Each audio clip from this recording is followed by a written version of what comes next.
live on location here in Sunnyvale at Trifecta Cooks. Thanks to Chef Ryan and his crew for having us here. And I am here with the co-owner of Shawarmaji. Why don't you go ahead and introduce yourself and tell us where you're from, all that good stuff. Yeah, thank you for having me. I'm Mohammad Abutaha. I'm co-owner of Shawarmaji with my brother Feras. Um, we both grew up in Amman, Jordan. Um, I lived the first 20 years of my life there, and then we ended up moving to the Bay Area for various like family reasons slash college and stuff like that. Um, so then, while I came to study college, and I was studying mechanical engineering. Very similar to your story, how you were telling me earlier about, you just start looking around, and I'm not like these people. Like these people are gonna be in this field, and they're gonna be, working for like the top companies and stuff like that, and I don't have that ability or like mentality to be Yeah, in totally. in Yeah. that situation. But what is your ethnic background? Yeah, so my family is Just put this a little closer. sorry, yeah, go ahead. There we go. Cool, yeah. So my family is originally from Palestine. In 1948, my family had to flee the country, and then they settled in Jordan. Um, so that's why I'm from Jordan and I live in Jordan, is because my grandfather had to move there after he got kicked out, basically. Okay. Got it. And then and you said you came here about 20 years ago? Yes. Yeah. And then you wanted to be a mechanical engineer? Yeah, yeah, yeah. So I mean, I've always loved physics and math, and I've always like loved cars, So when I was in high school, like the goal was to, build engines and stuff like that. Mhm. Um, but yeah, like you said, like I told you, like I just I was looking around, and I didn't really feel like comfortable. You know what I mean? I was like this is not what I want to do. Yeah, you still had something in the back of your mind. But I kind of want to take us back a little bit Yeah. further than that before we get to where we are today. What was it like growing up where you're at and growing up in Jordan, and what did you eat as a kid? Yeah, I mean, growing up in Amman, Amman is the capital of Jordan. Yeah, I was gonna say that is the capital, right? Yeah, Yeah. yeah, yeah. And it's the big city. Jordan is a really small country. I mean, we have multiple cities, but like I want to say, at least 50% of the country lives in in Amman. You know what I mean? Mhm. So that's where like the identity of the country is. You know what I mean? So um, living in Amman and just it was growing up there was really awesome. Like I had my family around me, my mom, my grandmother, and my uncles and cousins and aunts and all of that.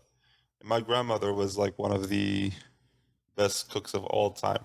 Like no matter, like That's awesome. yeah, yeah. I think a lot of grandmothers are, but Definitely, yeah, yeah. what made her so good? So my grandmother, like, you have to understand, like,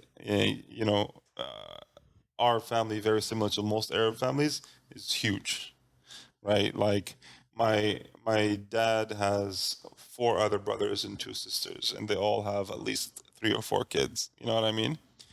Yeah. And my grandmother would like oversee big meals that will feed all of these people.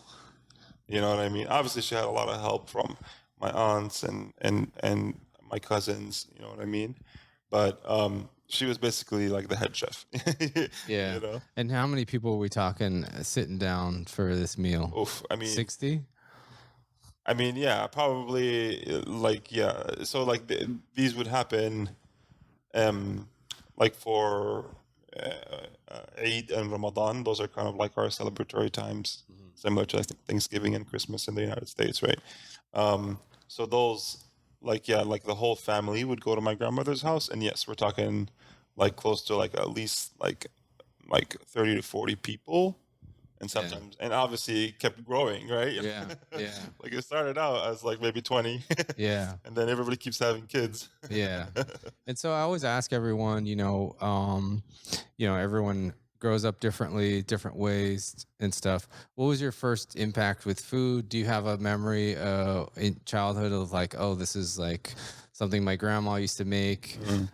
And then it kind of, as you grew up, you're like, oh, that's becomes my favorite. And then you can always tell us your dislikes as well. Yeah. And then sometimes that changes, or you're like, I still dislike that as well. I mean, funny enough, one of the dishes that I really did not like was something called maftoul, right? Uh-huh. So maftoul is very is like a product of Moroccan like travelers going through our region, right? So it's basically couscous, but it's like the big like pearl couscous, you know, and whenever like my grandmother or my mother or anybody would make it, I would that was the only dish that I wouldn't like eat a lot of. I would just it didn't really like I don't know why. When I was as a kid, I didn't really like it, right? Yeah. But I started making it like the past couple of years, and I was like, "Wow, what was wrong with me? Why did I not like Yeah. this?" You didn't appreciate, or you just didn't know. Exactly. Yeah. Yeah. But maybe sometimes it's like texture, or like, Yeah. someone made it different, Yeah. or it changed.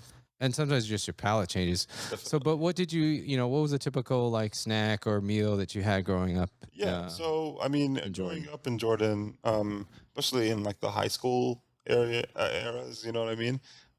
We would eat a lot of shawarma. Like shawarma was our fast food. You know what I mean? Like every time, we'd go hang out with the friends. The like I want to say 80% of the time when we're hungry, we're eating shawarma. You know what I mean? Um, and obviously, there's like your falafel and like different other kind of like fast food sandwiches and stuff like that. But most of the time, it was shawarma. And for those who've never had a shawarma, Yeah, describe what a shawarma is to everyone. yeah. So basically, shawarma is if you want to go back in like the origins of shawarma, it's Yeah, that'd be really cool. There's a lot of history to it, right? definitely yeah. I mean, it started in Turkey, right? Um, and somebody decided to cook a kebab vertically instead of horizontally, like how rotisserie chicken and everything that we've cooked since then, right, has always been like horizontal on a flame, right? And somebody decided to like cook it vertically, and then from then, like like understanding a little bit more about how the meat is cooked and how usually when you cook it horizontally, most of like the fat and the juices just fall on the fire, right? Whereas when you cook it vertically, the fat and the juices like mostly stay inside of the meat, right? Because it's just dripping on itself, right? So in that way, you're getting a little bit more moist food, right? More like juicy bites, right? And then obviously, again, cooking it that way, right?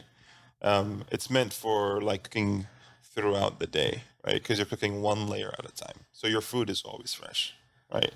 Like you come, I slice this cooked part off for you, and the next person gets the piece behind it after it's been cooked.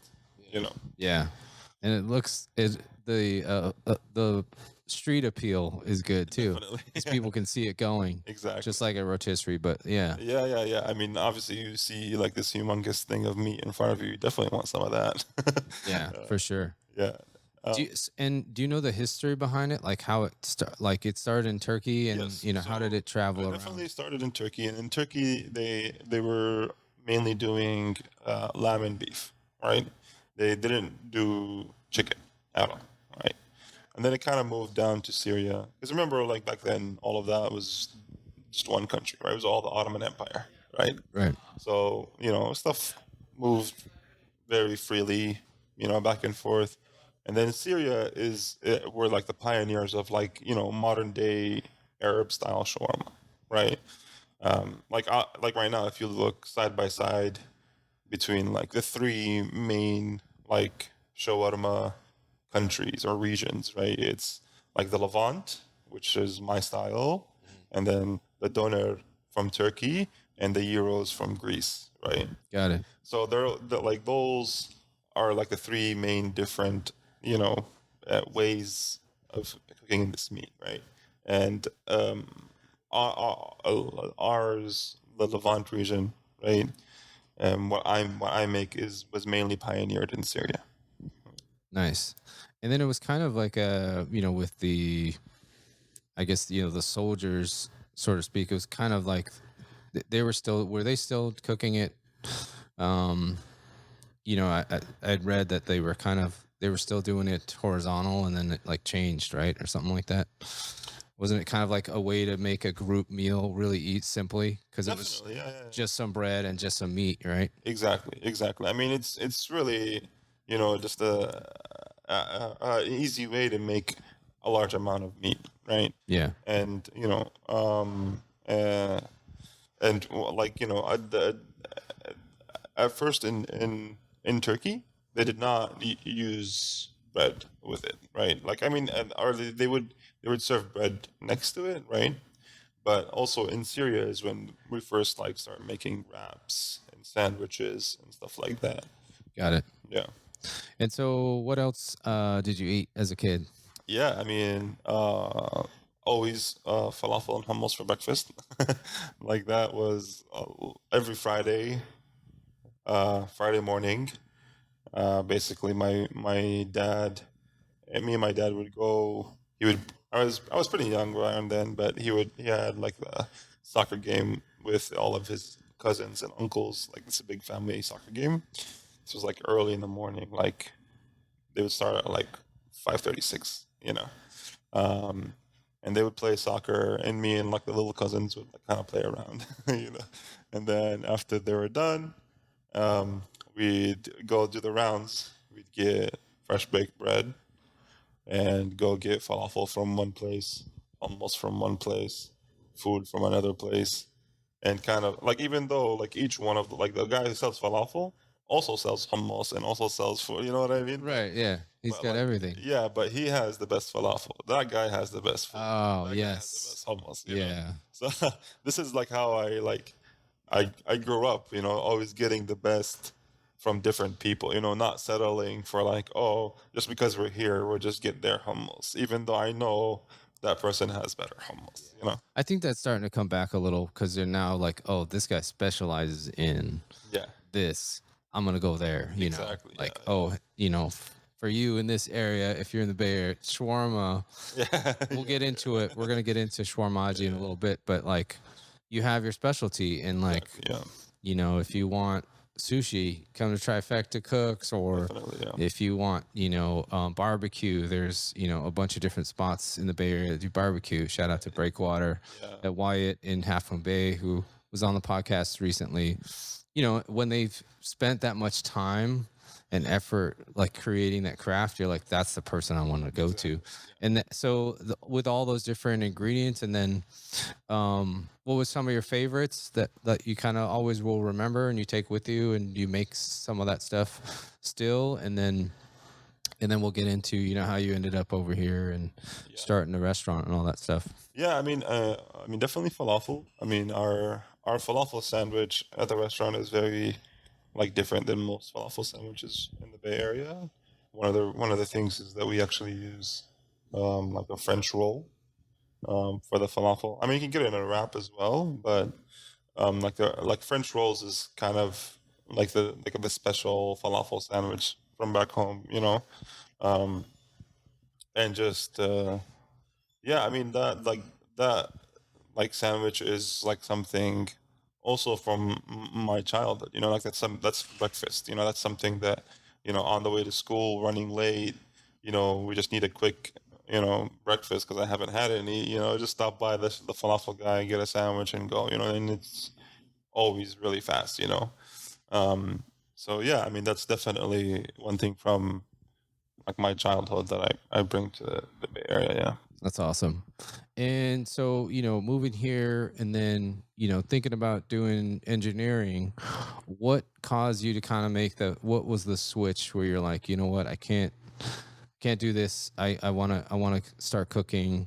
What was that? Was there something back in the day that you're like, I always loved cooking? Like, I used to cook with my mom all the time. So I kind of always had that little kind of seed planted. Was there something back then, or did you just, up and click over and say like, I think I need to do something else and start cooking? Yeah, How did that change? definitely. I've always, it's not so much that I've always loved cooking. It's more of like I've always loved food, right?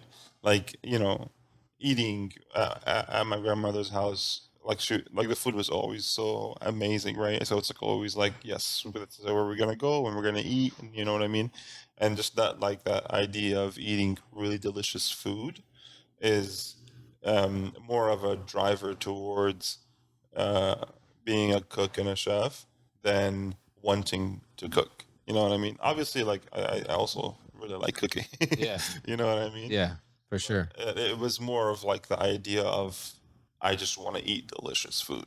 You know. Yeah. Um, so then, like, that's what kind of like drove me to start like messing around with food a little bit. I started just watching YouTube videos and just kind of playing around and trying to you know make food. This was while I was still in college, right? um and then I don't know, like I've like the goal was always to like open up a restaurant.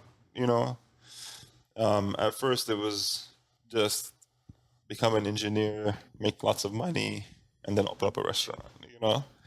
Um, Right. but now, but then, like I just got to a point where like I'm looking around me and like, like I'm not gonna like I don't know. I don't want to be in working in a big company. I don't want to be uh, just in this kind of Kind like of cycle, rat race. a Yeah, rat yeah. You know race. what I mean? Yeah. So then, um, this was like my last year in San Francisco State. It was fall 2014, and I decided to just try working at a restaurant. I was like, if I want to do this, I just need to see if I like working at restaurants. I've never done that before. So I got a job as a dishwasher. It's a restaurant called Portola Kitchen. It's in like the Portola Valley area. And I started as a dishwasher, and I was like, okay, this is cool. And then kind of like worked my way up a little bit, became like a pantry cook, making like salads and desserts and stuff like that. And I was like, okay, this is something that I can do. So then I started looking into like Le Cordon Bleu and all of these like different Culinary culinary schools. schools. Yeah. Yeah. And I mean, it was pretty outrageous price wise. Yeah. Yeah. um, but Especially, yeah, you're probably looking at 80 grand for some of yeah, the yeah, yeah. schools. I Yeah. mean, it was insane. Yeah. Yeah, yeah. But then while I was at Portola Kitchen, I started like being like, oh, I can be a line cook and blah blah blah. So I like started looking for other jobs as a line cook, and then there was this restaurant in San Francisco called Maven. They like closed down during the pandemic, um, but at the time it was like one of the top 100 restaurants on the Chronicles list, right?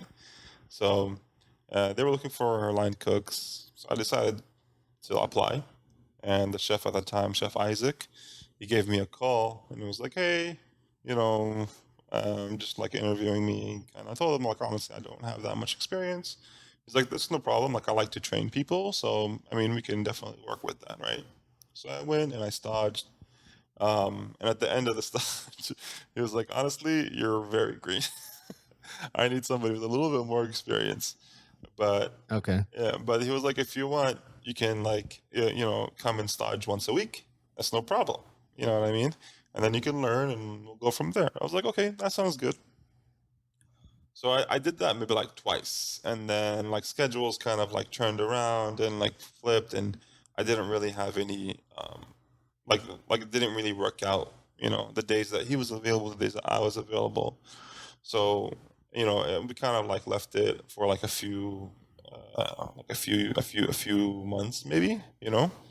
Um, and then I wasn't really necessarily happy at Portola Kitchen, and then I left to like work with my brother at like his like small business like cell phone repair shop.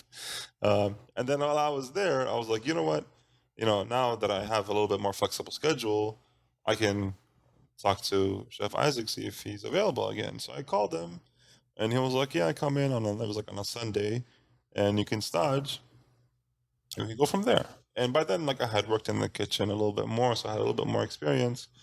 And then when I was working that day. I was just assuming it was like a stage. But at the end of the day, he gave me $100. He was like you're much better than you were before, and blah blah blah. He's like, if you want like a full time job, I can give it to you. So I was like, yeah. Nice. Yeah. So and from there, like that's like that restaurant at Maven with Chef Isaac. That's where I learned like most of like how to cook in a kitchen, and how to you know act in a professional kitchen. You know what I mean? And he really kind of like takes people under his wing, and when he's like creating new dishes and stuff like that, he always like tries to explain his choices, and like and just kind of goes over things with you so you understand like his cooking process, and his like and you learn a lot, you know what I mean, and it was really awesome that I got to work with him. Yeah, that's awesome. Took you under his wing, and that sounds like he's a great teacher. Yeah, he's an amazing teacher. And yeah, definitely like helped me, helped catapult me, Yeah. into the. And then where'd you go from there? So while I was at Maven, so this was like maybe like a year and a half after I was working at Maven. By then I was the big shot line cook. Really like I thought. mean, you worked your way up. I mean, you Yeah, think yeah, about definitely. like starting from zero and you're on the line. That's, Yeah, that's yeah. that's some work. Yeah. I mean, it was fun, honestly. And then like by then, I thought like I was the shit, right? Because like now I'm like the lead line cook at this Yeah. restaurant, and I can cook anything. I'm really good with the knife. So then I was like, what, I really want to work at like a Michelin star restaurant, right? So I applied to, and also because at the time, this whole time, I was living in Sunnyvale, right? So I was driving back and forth to San Francisco State, and then after that, driving back and forth to San Francisco to work at Maven. So I was like, I kind of like want to work somewhere closer, Yeah, right? for sure. People don't know that he's at least an hour away. Yeah, exactly. So I applied to the Village Pub, right? In Woodside. Yeah, Woodside. Yep. Yeah, it's a one Michelin star restaurant, fine dining. Um, and I got the job. I started working there. I left Maven. Also, unless I like rewind a little bit, while I was at Maven, Yeah. right? I was also working at Reem's. Have you heard of Reem's? Yeah, Reams, California. Yes. Yeah. So back then, she was doing farmers markets, right? So I would help her like 2-3 times a week. That's in Oakland, right? No, well, yes, she used to be in Oakland. Okay. Also, at that time, it was She was at the commissary in the Mission in San Francisco, right, in La Right. Casino. So, yeah, 2-3 weeks, I would like go in and like prep and like work at the farmers markets and stuff like that. Sorry, like 2-3 times a week, right?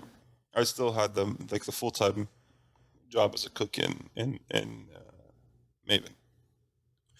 And that was like basically over the summer of 2015. Um, and then yeah, I was just kind of like overwhelmed because it was just a lot of work.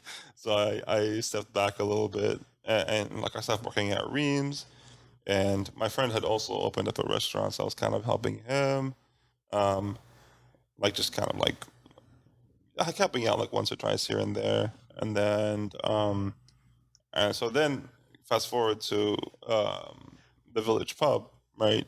I started working at the Village Pub, and then at the same time while I was there, I started doing pop-ups, right? I don't know if you ever heard of a company called Feastly. Feastly? No. So like they were they were. I don't think they exist anymore, honestly. But Okay. back then, there was a company that facilitated like pop-ups, right? So they had like maybe like two or three different venues that you can basically rent and do pop-ups out of, right? Um, there was actually quite a few like really like awesome chefs that were doing pop-ups out of there, and I also started. And one of my very very first pop up, right? Um, one of the uh, uh, who is actually my wife right now, Zaina, right? She was one of the co-founders of Reem, right? She came to the pop up. This was after I stopped working at Reem's, right? She found out that I was doing pop ups, and she came to the pop up. And after everything was done, she was like, "Hey, so we just opened up a restaurant. Reams opened up a brick and mortar, and we need a kitchen manager. Are you interested?" And I was like, I mean, yeah, why not? You know, like at that time, and especially with the pop ups, right? I was like, that's when I started cooking Arabic food. You know, and the Village Pub, it was more like American food, American, Yeah, American fine dining. exactly, Yeah. yeah. So well, I really want to concentrate more on Arabic food, right? So that's when so then I left the Village Pub and started working at Reem's, right? And yeah, I mean it was amazing. I worked there. Let's see, when is that? That's like 2017. Yeah. So I worked there from 2017 to 2018. Um, and then, funny enough, like at the end of 2018 is when I left Reams. I left so me and my friend can open up a shawarma spot, right? And that's when shawarma kind of came into the conversation, right? Um, What were you making initially at your pop-ups? so my first pop-ups were like Arabic dinners.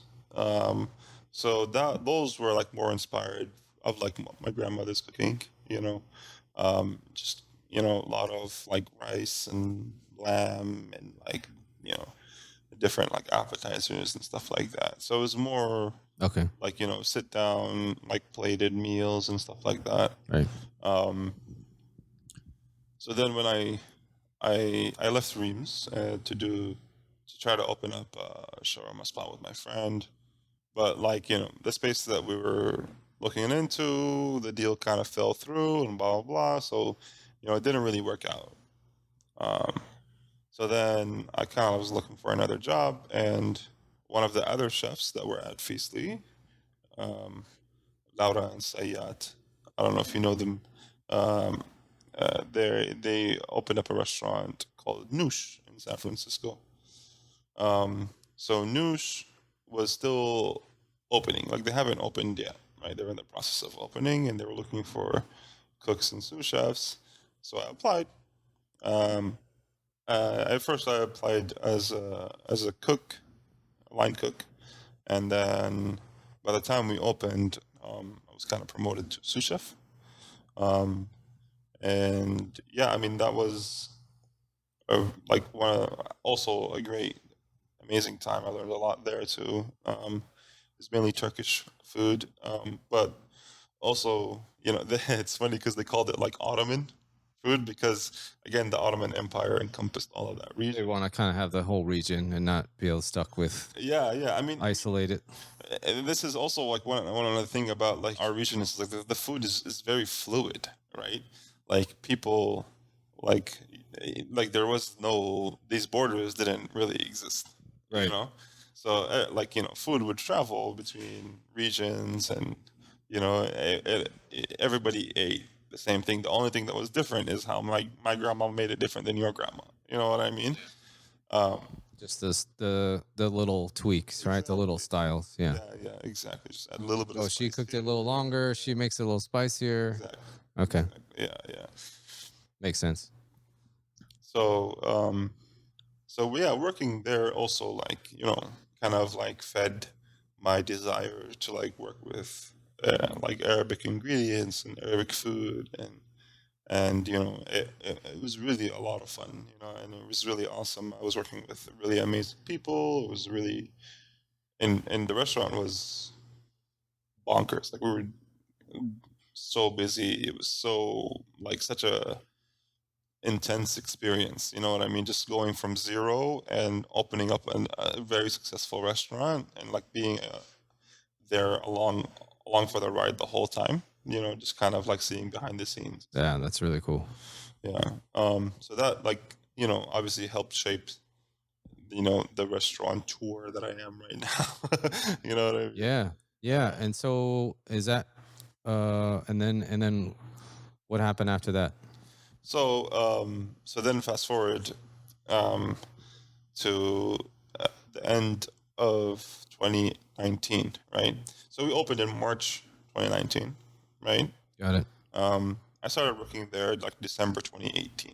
You Okay. know what I mean? So by March 2019, we were open and ready to go. So by November 2019, there was like a lot of issues between like the chefs and one of their partners. A lot of like ego going around. Sure. Um, Logistics and money and yeah, organization and stuff. it was mainly ego. Yeah. Okay. I mean, Yeah. because the restaurant was very successful, Mm. like Yeah. super duper successful, right? And then basically one time, like one day, I was the opening sous chef, so I would get there at 7 o'clock in the morning, open up the restaurant, and make sure and open it up for so all the cooks can come and we start the day, right? So I get there. It was the weekend, the week before Thanksgiving. So I get there on a Thursday, and there was like this. First of all, the restaurant was already open, and then there was this like big guy in front of the door that was like, "Oh," and I was like going into the restaurant. He's like, "Oh, do you work here?" I was like, "Yeah, I work here." He was like, "Oh, you can't come in." I was like, "What do you mean?"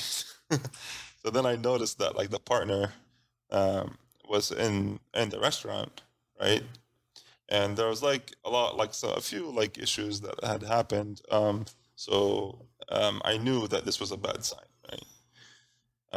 And then he comes out to me and tells me, "It's like, hey, so Laura and Sayat, the chefs, right?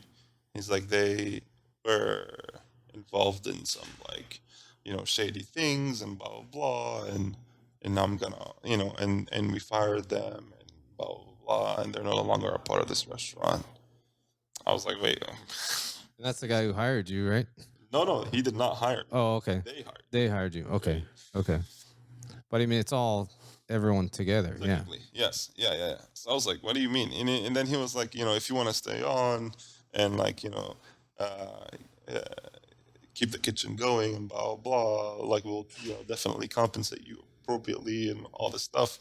And like I told him, I was like, like the only reason I'm working at this restaurant is because I'm working for Laura and Sayat. Like they're really amazing people, and they taught me a lot, and why would I work here if they're not working here?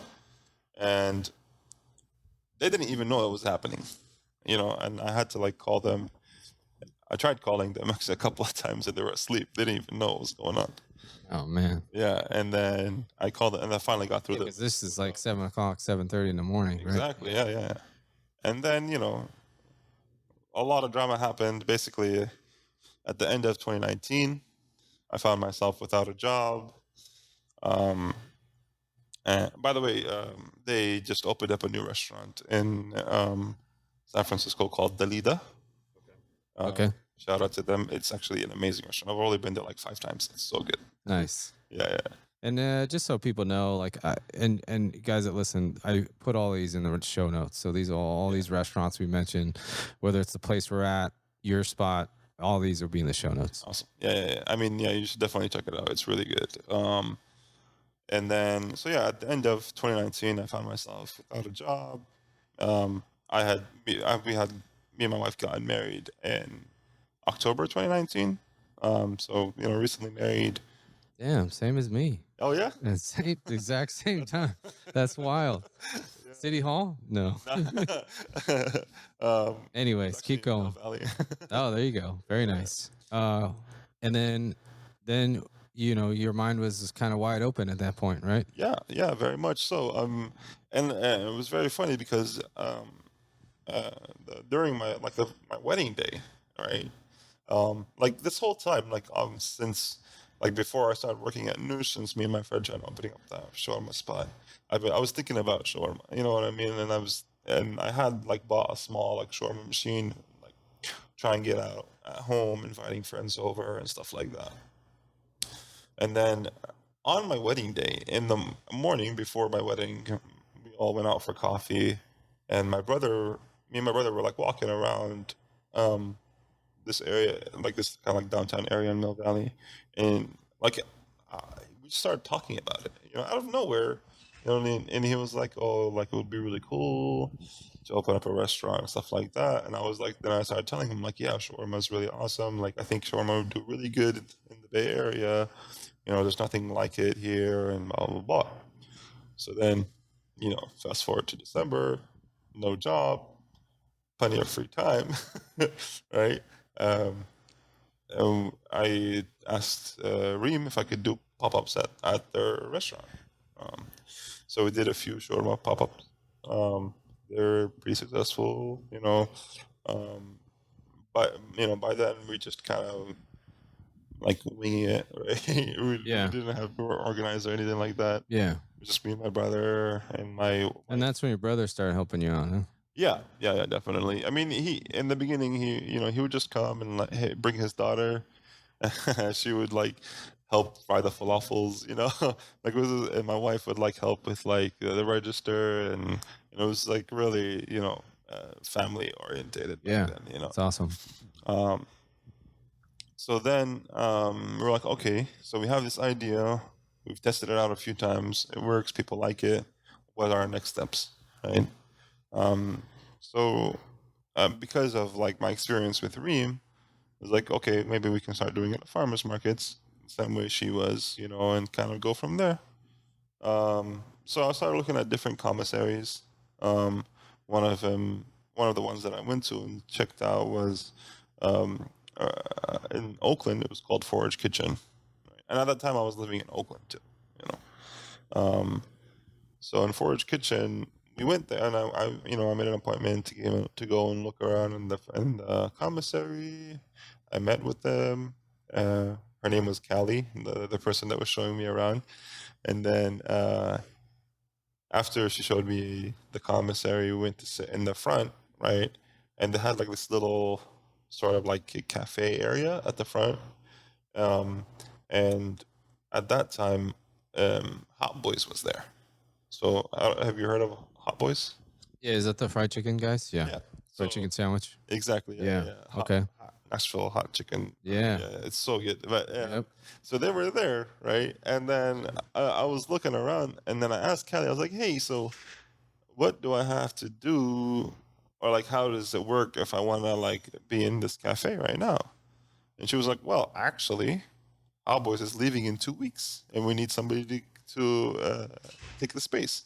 I was like, "Well, I got you." Oh, there you go. Yeah, so luckily we found that space and it worked out, and I think our first day was the beginning of February in 2020, right? Wow. Yeah. Yep. And everyone knows what time that is. Exactly, and notorious, like in March 2022, as the pandemic happened, everything shut Oh, down. 2020. Yeah. Like 2020, the next sorry, month. All Jesus good. Christ. I know. It all happened in a flash. Exactly, Try to block that from our memories. So exactly. you started right then at the pivotal point. And then what? Yeah, so I mean, so yeah, we started in February. It was amazing. We were getting busy. We did like 2 First Fridays in Oakland. I don't know if you know about First Friday in Oakland.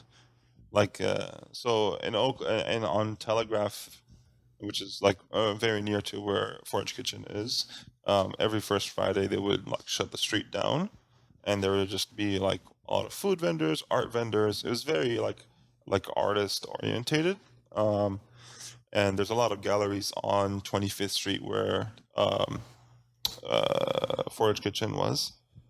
Got it. So there'd be just like a big kind of like, you know, block wide, like multiple blocks wide event in that area every First Friday, right? Nice. So our First Friday, we kind of like we sold out in like 2 hours. Like that's it. There's no more food. Yeah. And everybody's just like, wait a minute, what are you talking about? There's no more food. I'm like, I don't know, I can't, I don't know what to do. And that was the first initial run of the chicken shawarma. Yeah, exactly. Yeah, Nice. yeah. So at first we were just doing chicken shawarma. We didn't do lamb, right? So then, and then we did a little bit better on our second First Friday. So the first Friday of March, right? We did a little bit better. And we made a little bit more food, because it's like, it's one skewer, when that runs out, it's really hard to like, put another one on, uh,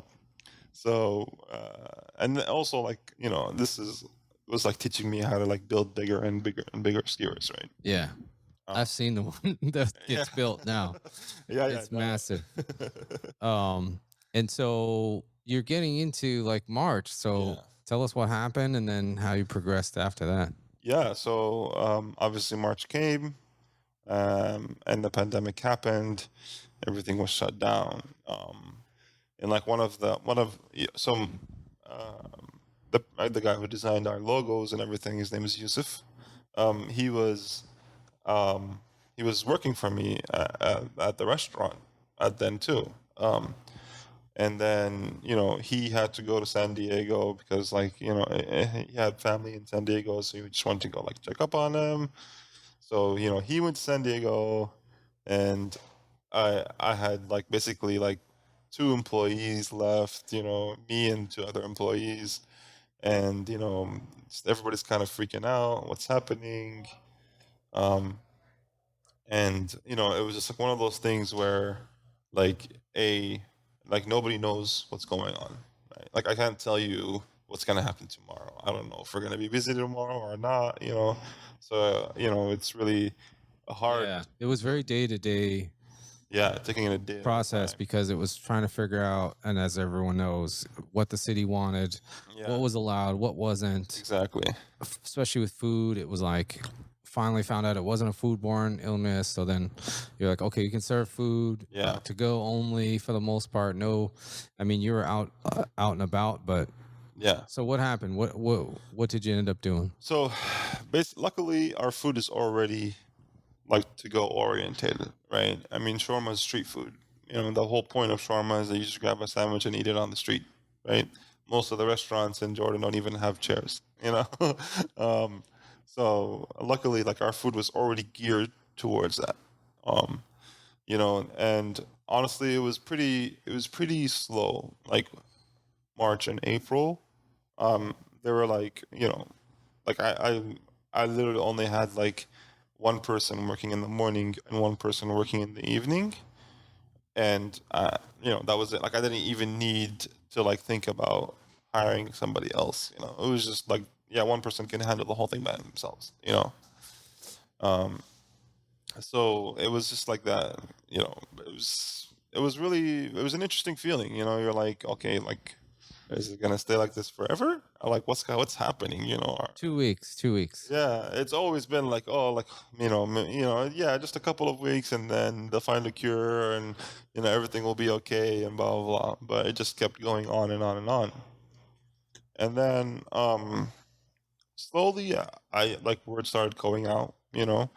Um, One of the things that really helped us was at the end of April, beginning of May was Ramadan, the holy month for Muslims, um, and our food is halal, and people just kind of wanted to get out and do something different.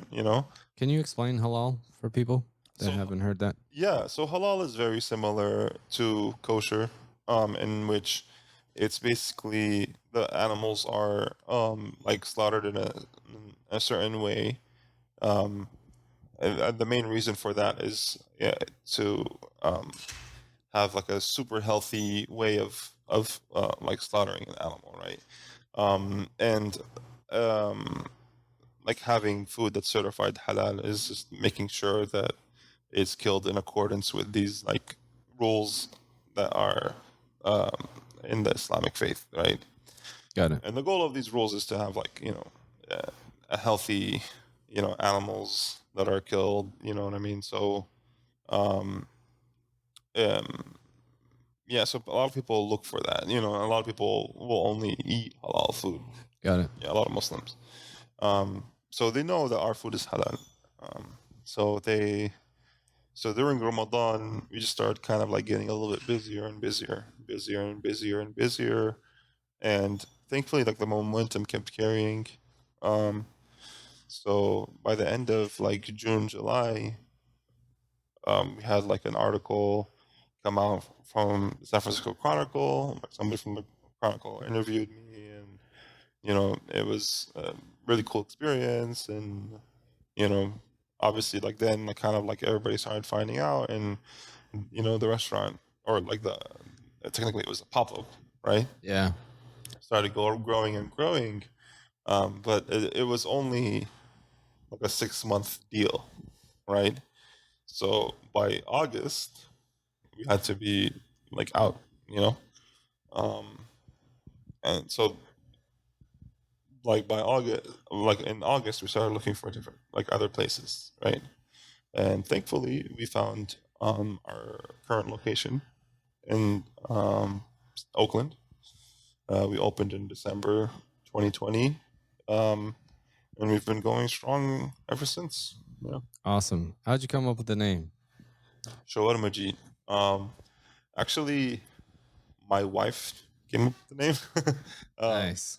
but it really resonated with me because Shawarmaji is the person that makes shawarma, right? So in Arabic, I think this is more of this is not proper Arabic. It's more influence from I think either like Turkish or Persian, but adding like the suffix g to something means the person who does that, right? So, for example, in Arabic, somebody who makes kebab would be a kebabji, right? Or somebody who works in electricity. Electricity in Arabic is kahraba, right? So somebody who works in electricity is kahrabji, you know? Got it. So shawarmaji is the person who works with shawarma. Nice. So you opened in December 2020, right in the middle of everything going on Yeah. in Oakland, and that's your first location. Yes. And how'd the opening go, and we'll get into your menu here in a second. Yeah, I mean, the opening was a struggle because I mean, uh, basically, like we have built so much momentum, right, during our time at Forage Kitchen, and then all of a sudden we just cut everybody off in August, you know. So there was a lot of people that have heard about the restaurant and want to try the restaurant, but obviously the restaurant didn't exist at that time, So from August to December, there was like a lot of hype, but like no, fulfillment of the hype. Yeah, there's just a big lull. Exactly. Wondering what happened. So then we opened in December and we announced that we're opening, and then we just got slammed, like insanely slammed, and like none of us were ready for it, and um, but like thankfully, we hired some really amazing people. Most of them are still with us till now, and it's really like awesome. Including your brother. Obviously, yes, including my brother. Like my brother, his wife Tina, and then our current kitchen manager Cesar. He's one of my first hires as well. There's a long list of people that have stayed with us from the beginning until now, and it's really awesome to see like the team grow and like just being kind of like a really big family. It's really important to us as well, to create that environment. Yeah, and that's awesome when you're an awesome team and then you feel like you can do anything with them. Yeah, exactly. Awesome. And I know everyone wants to hear what they should eat. And the first thing on the menu is the chicken shawarma. It's a slow roasted yogurt and spice marinated chicken. Yeah. Right. Tell us about it, and then we'll go through the rest of your menu. Yeah. Yeah, I mean, chicken shawarma is very important to us, right? Like that's like our go-to food, and the main issue that most Arabs have when they come to the Bay Area, they're looking for chicken shawarma, right? Is the lack of toom, our garlic sauce. Oh man, it's so good. Yeah. Explain what toom is to everyone that's never heard of it. Yeah. So toom is basically it's a basic aioli, right? So a traditional like Spanish aioli is just garlic, oil, and salt and lemon juice. Like that's it. And that's what toom is. I don't know who came up with it first, us or the Spaniards, but we both make it, right? Yeah. And obviously now, like aiolis are more like mayo than a traditional aioli. But that's what a traditional aioli is. Yeah, it's vegan. There's no eggs in it or anything or any other. Got it. And it's light. It's airy. It's not as the garlic. The pungency kind of drops a little with the adding the lemon, and Yes, it kind of it's good.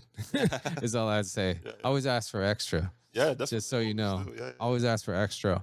So that's your chicken shawarma. Tell us, the what it is, what's on it, Yeah. what you guys put in it, and then we'll go through the rest of what you have. Yeah. So we marinate our chicken with our like special like spice blend. It's very important for me to like create our own spice mixes. That's one thing also. And like back home, like each shawarma restaurant has their own like spices. You know what I mean? There's no such thing as a standard chicken shawarma spice. You know what I mean? Everybody has their own. Everybody creates their different mix. You know what I mean? And it was very important for us also to like start with whole spices. And so basically we get whole cumin seeds, coriander seeds, all of that comes whole. We toast them all and we grind them all in house and mix it all in house. Right? Nice. So that's like the first important step. And then we marinate the chicken with our spice mix, yogurt, olive oil, and pepper paste. So if you've never had pepper paste is basically tomato paste. It's the same exact consistency, but made out of peppers, right? And it's a very like Turkish ingredient. Bell pepper, right? Bell peppers, yes, sweet peppers. They do spicy. Is that shatta? No.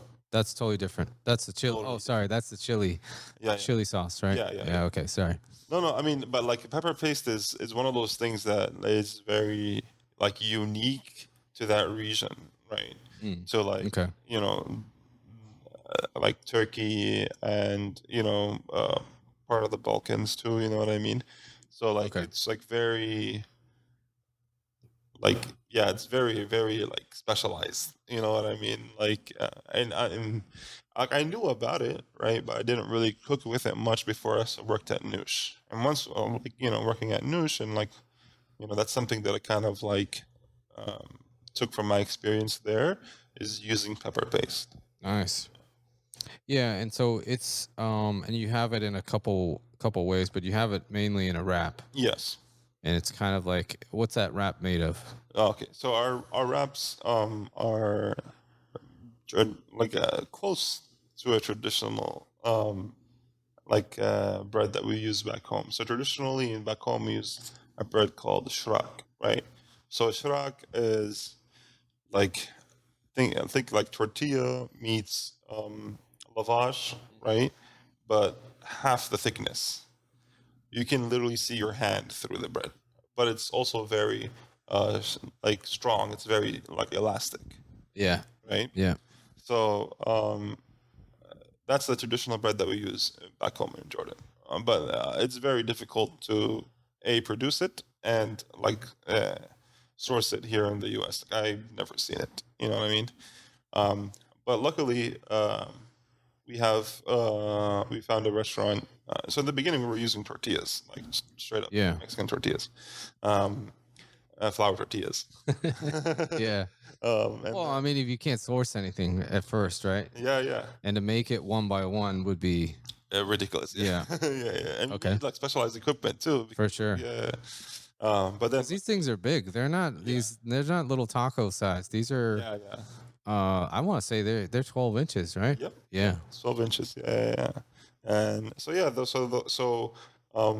yeah. Luckily, we started. We found this bakery called Jerusalem Bakery. They're out of Sacramento.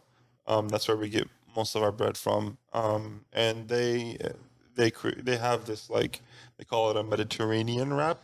So it's the closest thing that you can get to shirak in the U.S. And it's been working really well.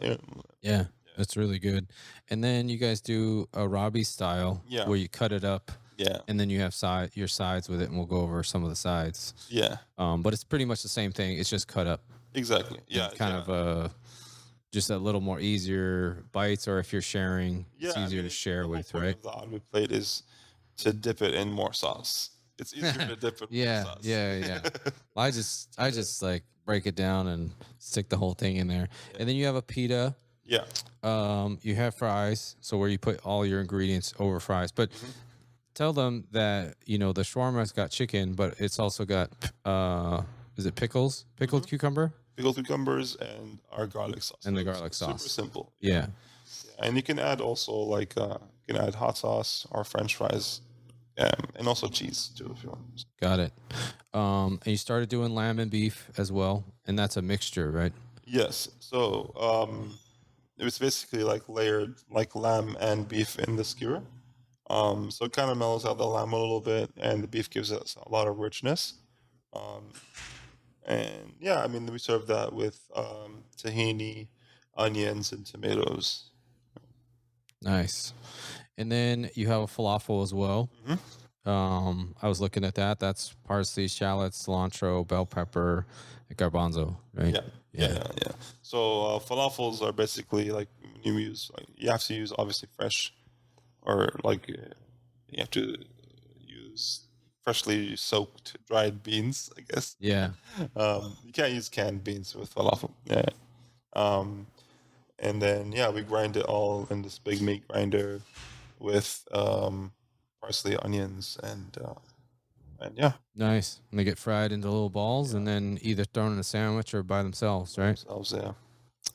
And then your sides, you have tahini, which is a sesame based paste, right? Yeah, so tahini is literally just ground up sesame seeds. Yeah. Yeah. And then tabbouleh salad, fries, of course. And then you do have your assorted pickles. I noticed there's cauliflower. Yeah. Was there jicama? Is there jicama in there? It's not jicama, it's turnips. Turnips. Yeah. So we pickle all of our stuff in house. Yeah. We change it up. The pickled turnips are always there. Yeah. Carrots, right? Carrots are always there. But we sometimes pickle fennel, sometimes cauliflower. Sometimes we go like we've done like celery. We've done green almonds. Is there like is that pretty traditional to have the turnips? Yeah. And then everything else is kind of just a variance. I mean, so like traditionally, you would have turnips and cucumber pickles, but all of those pickles are very like traditional when it comes to like the way we pickle back home. You know what I mean? Um, like using the turmeric and cauliflower, or and also more salty and sour pickles than sweet pickles. Yeah, and they're not sitting in anything. They're kind of not they're not dry, but they're not sitting in a sauce or anything. No, no, no, no. I Yeah, mean, they're yeah, pulled yeah, out yeah, and yeah, exactly. yeah, Yeah, got it. Very cool.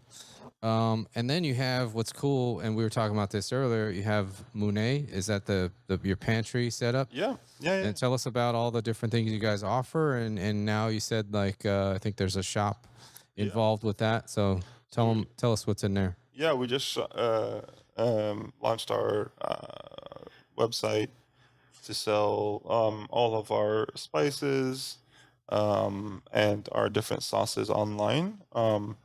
And yeah, I mean that's we just literally launched it yesterday. Nice. I mean, I was looking at it. I mean, the samne, Samne. that's the ghee. Yeah, yeah. So that's very, very traditional, like Jordanian style ghee. We make that in house as well. Which makes it traditional Jordanian style is that basically it comes from like, going out in the spring and picking like fresh herbs and different things from the ground to flavor the ghee, right? Are you guys using that to crisp the wraps No, or no, the ghee is just to sell. just to We sell? don't use it Okay, at the restaurant, but got it's it. more of like, a taste of home. You know Yeah, what I mean? nice. Yeah, and we put like turmeric, nettle, fenugreek, chamomile, mahlab. So it has like very like healthy, you know, Attributes. Yeah, yeah, nice. Yeah, and you have your lamb spice, your chicken spice. Um, I think you have some. Is there falafel spice as well? falafel spice. And then the Aleppo pepper set. And then you can get it as a full set, right? Exactly. Yeah. And then you also are selling the tomb as well in a Yeah, yeah, jar, yeah. which is awesome. And then also the shata, right? Yes. So yeah, our shatta we make it in house. So before we used to actually just buy shatta already made. But ever since the whole Chipotle, not Chipotle, sorry, the sriracha like shortage. Yeah. So like you can't find shatta or sambal or any of that anymore in any of the markets, right? Interesting. Yeah. Slowly coming back, but Slowly yeah. coming back, yeah. But so we were in the position where we don't have this like very key ingredient. A lot of people like won't even eat the wrap if it doesn't have any hot sauce in it. You know what I mean? Yeah. So we had to like figure out a solution for that.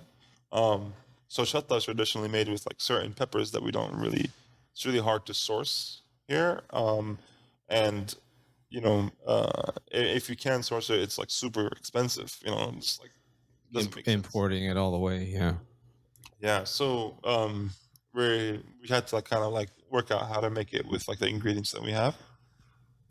So I kind of like came up with the idea of like using like red bell peppers as a base, right? And then mixing habaneros into it. So like you have something that's Nice. sweet and something that's super spicy. Yeah. And kind of like even out and like make it the experience a little more pleasant. Yeah. Just eating straight up habanero. Yeah, for sure. Yeah. That's awesome. And then I noticed, and maybe you can tell me different. You have 2 locations, which is awesome now. Yeah. You have a location in Santa Clara as well. Yeah. And I noticed on the Santa Clara menu there's dessert. Do you have dessert in Oakland as well? We do. Yeah. Okay. So maybe tell the guy to update that on the website. Yeah. But you have rice pudding, and then tell me, forgive my pronunciations, but layali Amman. Yeah. Tell us what those two desserts are. Yeah. So the rice pudding is it's definitely like it's my grandmother's recipe. You know what I mean? That's like literally my grandmother on the menu. Nice. Right. There you go. And it's like one of those treats that she would always have in the fridge every time we would go to their house. Like we're not eating, we're just going to visit the grandma. She's like, "Oh, you want some rice pudding?" Oh, sure. She always has like these little, like old school coupes with rice pudding in them in the fridge. Just Yeah. Awesome. And what's very special about that is that it has mastic in it. So I don't know if you know about mastic. Mastic is um, what the original gum was made out of, Mm. right? It's a resin from a tree that's found in that region of the world, and it's very aromatic. You know, it's also so it's very good to eat rice pudding after you eat shawarma, so it clears up your breath. Yeah, I'll have to get one next time. And that's also like you were talking about the original gum. That is something that they chewed on to Exactly. either, um, I don't know how, the reason for gum is to kind of like keep yourself, Yeah, clear your up your palate breath. cleared, Yeah, also like to stay busy. exactly. Is kind of what gum has turned into these days. Or, Yeah. if you've got to have something without eating, Yeah. that's gum. Nice. Any other items that I didn't mention that I didn't get? I kind of went through most of the menu. Is there Yeah, anything I I mean missed? that's pretty much it. Like we want to keep our menu as simple as possible, but one thing that we are adding, or I mean you can find right now at the restaurant is so we're starting to make Chipotle flavored tune. Oh, okay. So you can get it as a side at any of our restaurants. We're also selling it in the jars. You can also find it online. And that's like kind of one area that we're going to expand a little bit. It's a little more different flavors of tune. We have a few things in the works. Like one of them is like an olive, Kalamata olive tune. Um, and yeah, we have just a few different flavors that we're trying to work on for, our tune line. Awesome. Awesome. And before I let you go, appreciate your time for being here. I always ask some fun questions. I love gear. I love equipment. Obviously, this podcast has a Yeah. lot of cool gear on it. Besides the Yeah, that's what the shawarma spit, what's your favorite tool in the kitchen or everyday life that you're like, oh, I can't live without this? It's a good question. I think honestly, my favorite tool in the kitchen is probably a rubber spatula. Wow. Okay. Yeah, I mean honestly, so it's so funny because I use like a lot of like people when they cook first, especially when they first go into a kitchen, right, a professional kitchen, right, and they start scraping something with a spoon. There's always somebody there to yell at them and hand them a spatula, right? But that happened to me when I was a kid at home, and my mom would be like, "Why are you using a spoon? Use a spatula so you can get everything out of that container." Right? Um, and it's just for me, it's just so satisfying. It's to true. just take Yeah. everything out. I mean, I use it to make eggs in the morning. Yeah, yeah. And if I make a couple of eggs, you whisk them in a little bowl, but to get that finish, Yeah. and that's the chef in my back of my mind yelling at me too, like, "Hey, you better get the rest of that. Yeah, don't waste anything. Don't waste anything." Very cool. Any specific spatula, or is just a general rubber Just like the spatula, general like rubber spatula. and then maybe a high heat one or something? Because sometimes I'll put it in the show notes, and like if there's like a very specific one. Yeah. But cool, very cool. Yeah, I mean that's something that's just in there. That's great. Any other business shout outs you want to give? I mean, you mentioned a lot. Are there any other restaurants or businesses you want to mention I mean, while we're here? there's so many. Yeah. um, And we can always talk off air too. You can always shoot me a list, but anybody you want to talk to, and then the floor is yours. Any advice you want to give? Any upcoming promotions you have? Sorry. This podcast will be out. It's all right.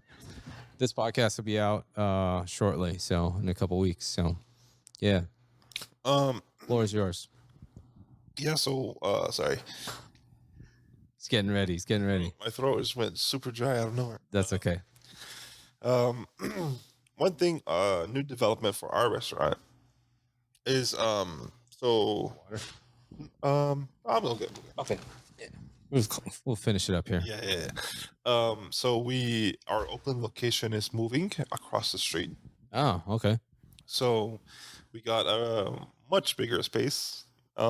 So that's kind of going to be our flagship. So we're gonna have a lot more space to work with and play around with. So that's gonna be really exciting for us. Be able to like offer a little bit more like fun things at this new space. It's literally across the street. That's awesome. And we're gonna still have the old space. And that is gonna be really exciting.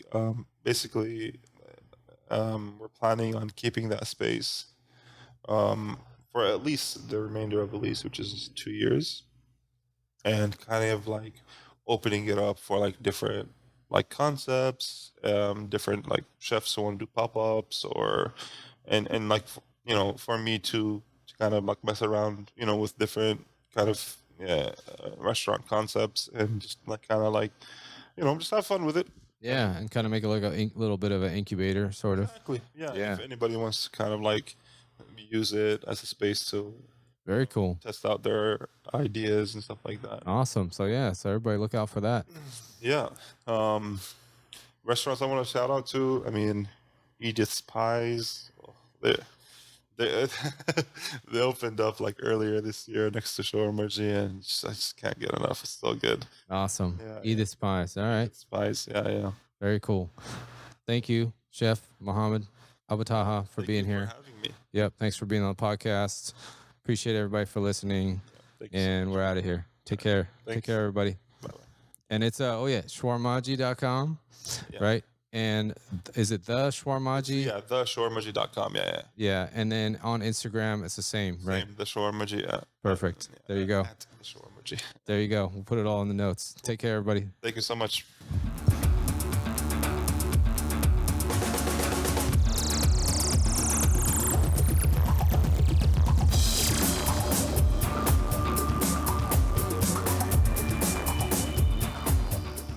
And as a quick reminder, the restaurants and gear talked about on each episode can be found on my website, foodoriginspodcast.com. I appreciate your support, and thanks for listening.